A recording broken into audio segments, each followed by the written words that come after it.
아침이 아니라 새벽 3시에 눈이 떠지십니까? 나이 먹으니 잠이 줄어드는 게 당연하지 하고 생각하시나요?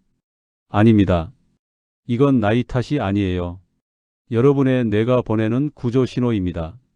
제가 상담했던 한 분의 이야기를 먼저 들려드릴게요. 그분은 35년 동안 한 회사에서 일한 평범한 직장인이셨어요.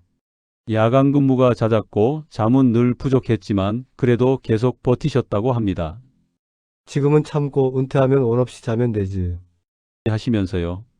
은퇴를 앞두고 그분이 가장 기대했던 것도 딱 하나였어요. 알람 없이 자는 것, 새벽에 쫓기듯 일어나지 않는 것, 따뜻한 이불 속에서 해 뜰 때까지 자는 것이었죠.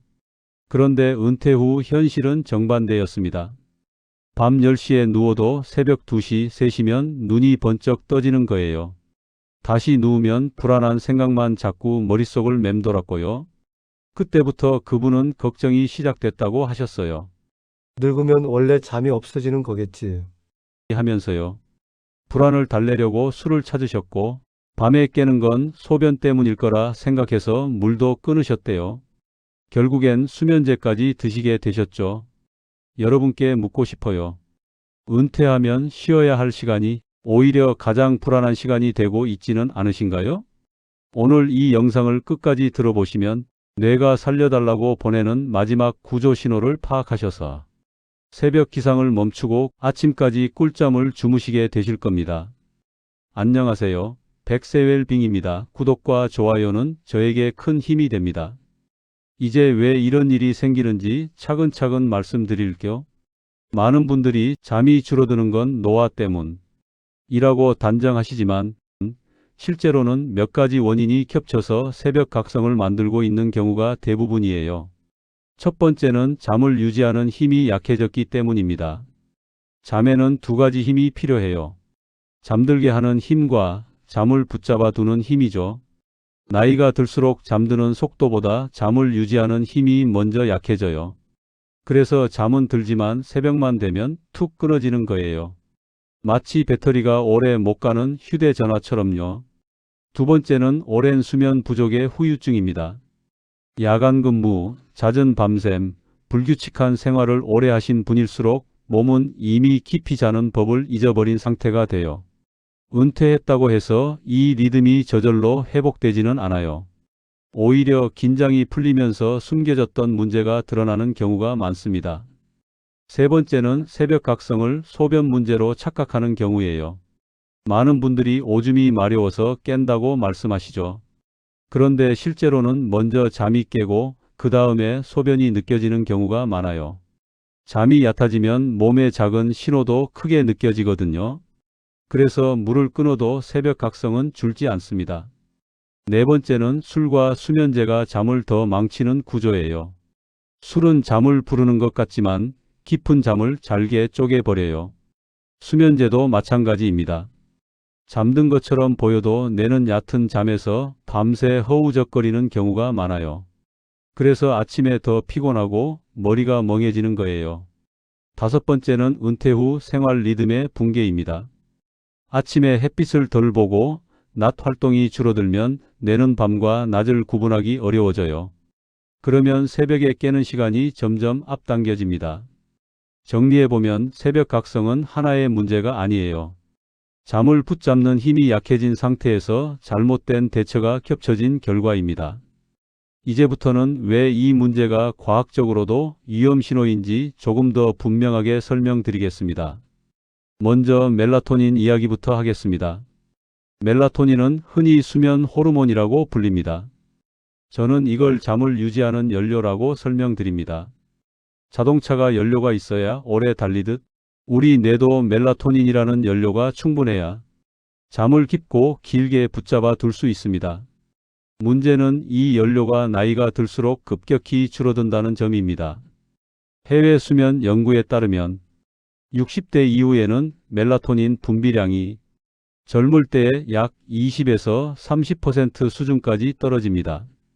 연료가 부족해지면 잠은 들 수 있어도 새벽 무렵이 되면 버티지 못하고 툭 하고 끊어지게 됩니다. 다음은 베타 아밀로이드입니다. 이 이름은 어렵지만 역할은 단순합니다. 뇌에 쌓이는 독성 쓰레기입니다.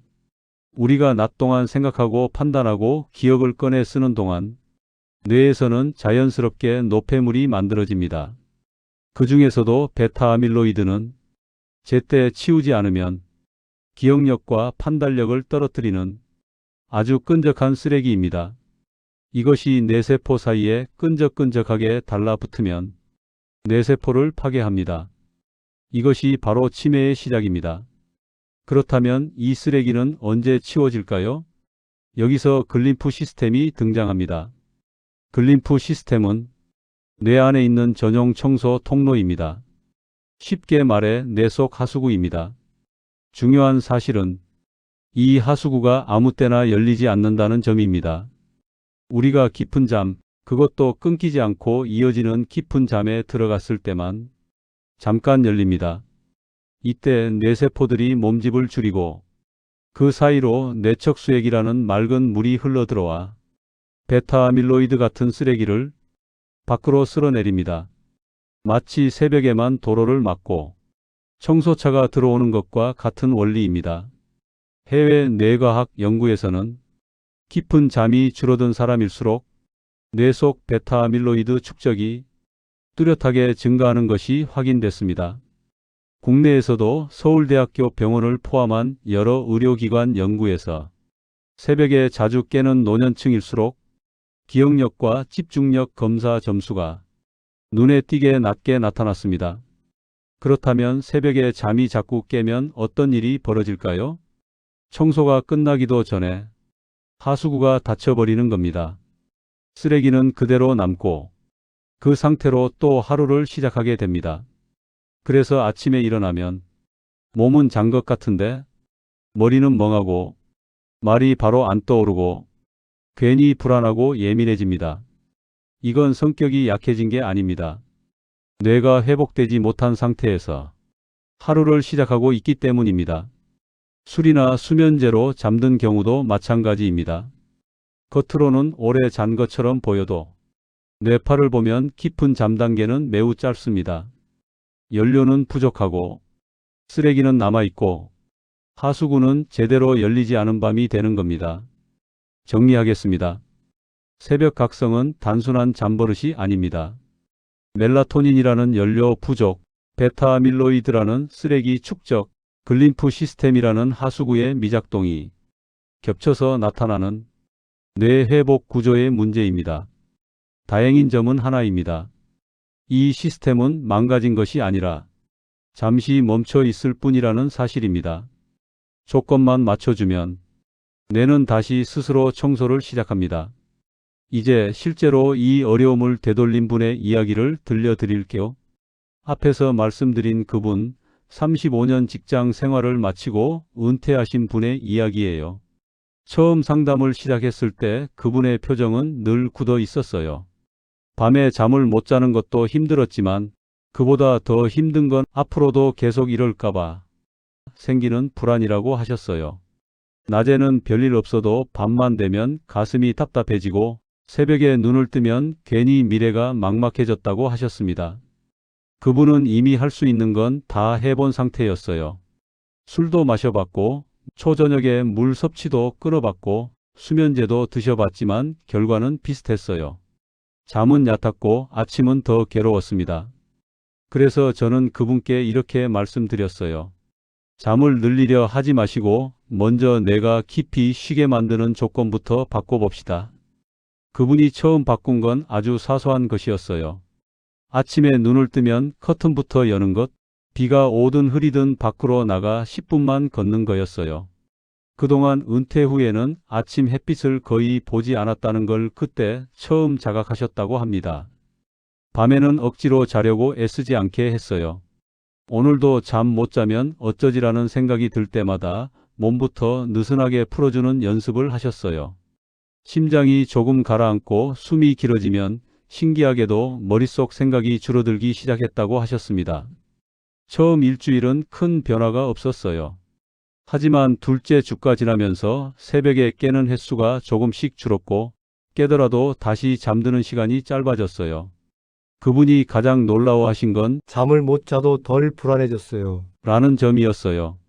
3주가 지났을 때 그분은 이렇게 말씀하셨어요. 선생님, 요즘은 아침이 무섭지 않습니다.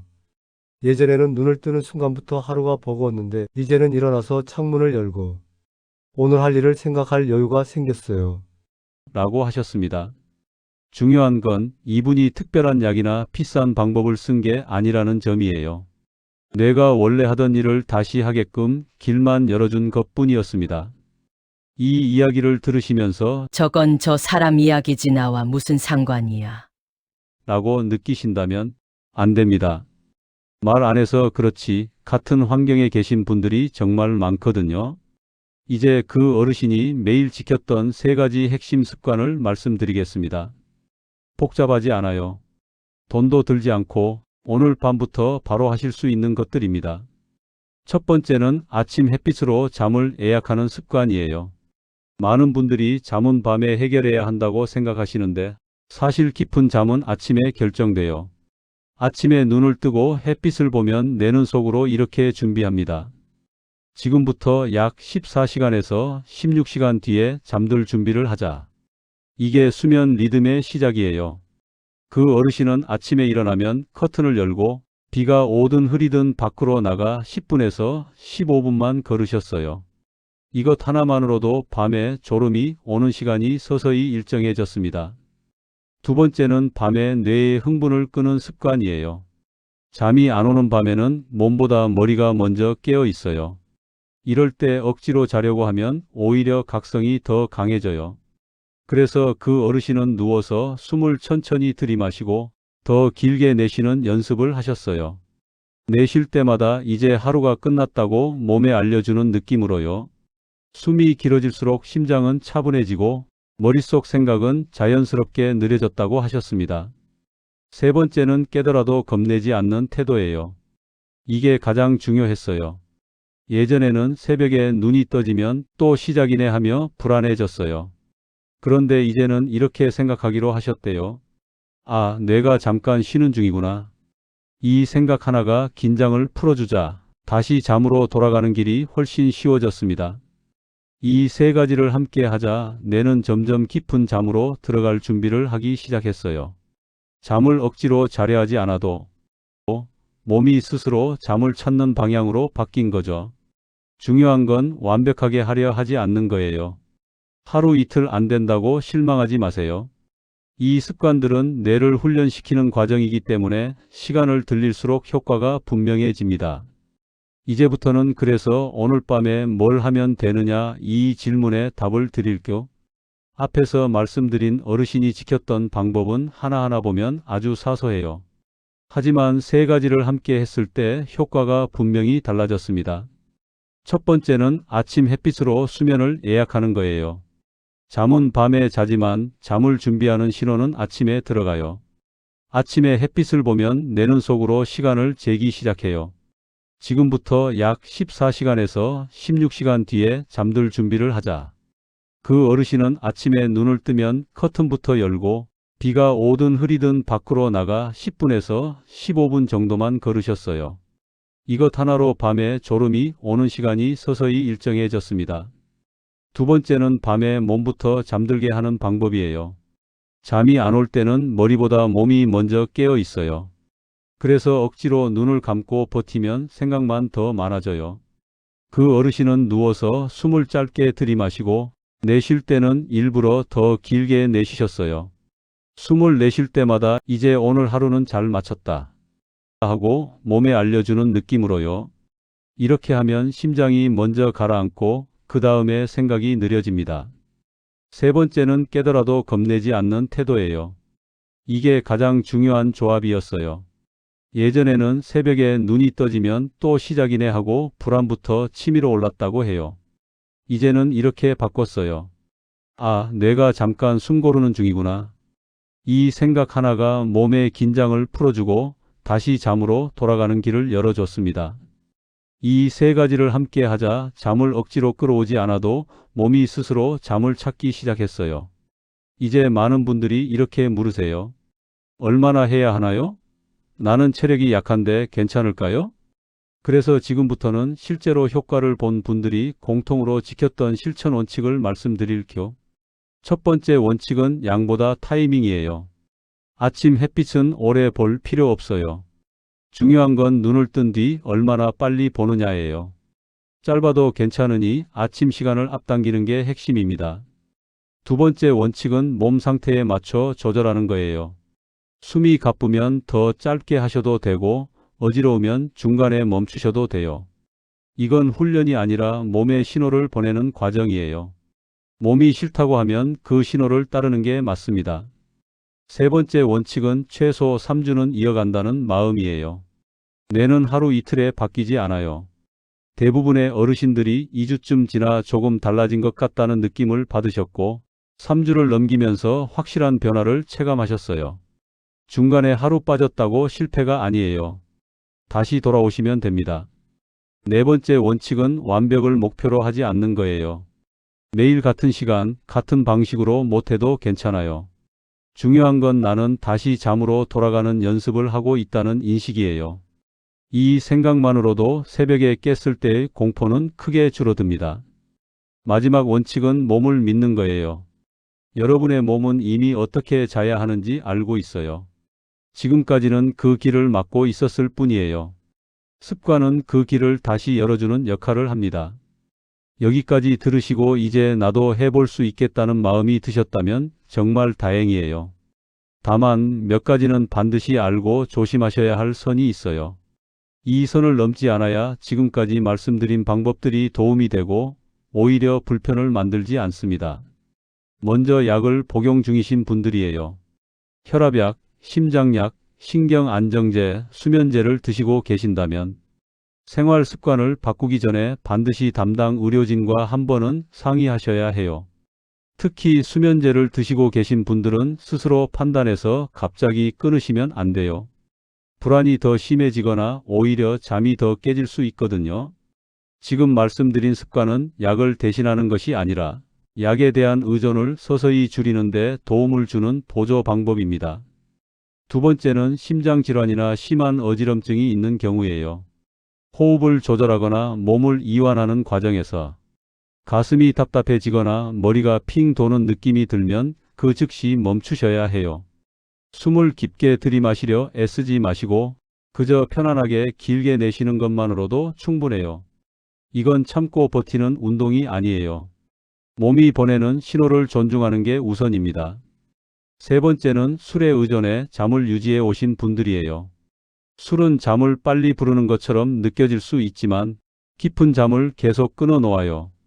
다만 오랫동안 습관이 된 경우에는 오늘부터 완전히 끊겠다는 결심이 오히려 더 큰 스트레스가 될 수 있어요. 중요한 건 갑작스러운 단절이 아니라 천천히 줄이며 방향을 바꾸는 거예요. 네 번째는 새벽에 깼을 때 시간을 확인하는 습관이에요. 이건 아주 중요한 금기사항이에요. 시계를 보는 순간 뇌는 다시 계산을 시작해요. 이제 몇 시간 못 자겠네. 이 생각이 들어오는 순간 잠으로 돌아가는 길은 멀어져요. 깼다면 시간을 보지 말고 몸의 긴장을 풀어주는 데만 집중해 주세요. 마지막으로 꼭 드리고 싶은 말씀이에요. 지금 이 영상에서 드리는 내용은 진단이나 치료를 대신하지 않아요. 뇌가 원래 하던 회복 기능을 다시 작동하게 돕는 생활 습관 정보예요. 만약 잠 문제와 함께 갑작스러운 체중 변화, 심한 통증, 기억력이 급격히 떨어지는 증상이 동반된다면 반드시 의료진의 진료를 받으셔야 합니다. 이 기준만 잘 지키신다면 앞에서 말씀드린 방법들은 여러분의 밤을 망치지 않고 조용히 그러나 분명하게 다시 깊은 잠으로 안내해 줄 거예요. 오늘 이야기를 여기까지 들으신 여러분께 마지막으로 꼭 드리고 싶은 말이 있습니다. 잠은 단순히 피곤해서 자는 시간이 아닙니다. 잠은 하루를 끝내는 시간이 아니라 내일을 다시 살 수 있게 준비하는 시간입니다. 지금까지 우리는 새벽에 깨는 걸 나이 탓으로 넘겨왔고 불안을 술이나 약으로 눌러왔습니다. 하지만 오늘 보신 것처럼 몸은 이미 오래전부터 이제 방향을 바꿔야 한다고 조용히 신호를 보내고 있었습니다. 은퇴 후에 찾아온 불면은 여러분이 약해졌다는 증거가 아닙니다. 오히려 30년, 40년을 버텨온 몸이 이제는 회복이 필요하다고 말하는 마지막 정직한 신호일 수 있습니다. 오늘 말씀드린 내용은 거창한 치료도 비싼 방법도 아닙니다. 아침의 빛, 밤의 숨, 그리고 새벽에 깼을 때의 태도. 이 작은 변화들이 쌓여 뇌가 다시 깊은 잠으로 돌아가는 길을 조금씩 열어줍니다. 당장 오늘 밤 완벽하게 하지 않으셔도 괜찮습니다. 하나만 기억하셔도 됩니다. 나는 지금 다시 잠으로 돌아가는 연습을 하고 있다. 이 생각 하나가 새벽의 공포를 누그러뜨리고 여러분을 다시 잠으로 데려갈 수 있습니다. 3주 뒤의 아침을 한번 떠올려 보십시오. 눈을 떴을 때 막막함 대신 오늘은 좀 괜찮겠다는 느낌이 드는 아침을 말입니다. 그 변화는 오늘 밤부터 시작됩니다. 이 영상이 여러분의 노후를 불안이 아니라 회복으로 바꾸는 작은 전환점이 되기를 진심으로 바랍니다. 도움이 되셨다면 백세웰빙 구독과 좋아요 한번 눌러주십시오. 여러분의 밤과 아침을 지키는 이야기로 계속 찾아뵙겠습니다. 오늘 밤은 조금 더 편안하시기를, 그리고 내일 아침은 조금 더 가벼우시기를 진심으로 응원합니다.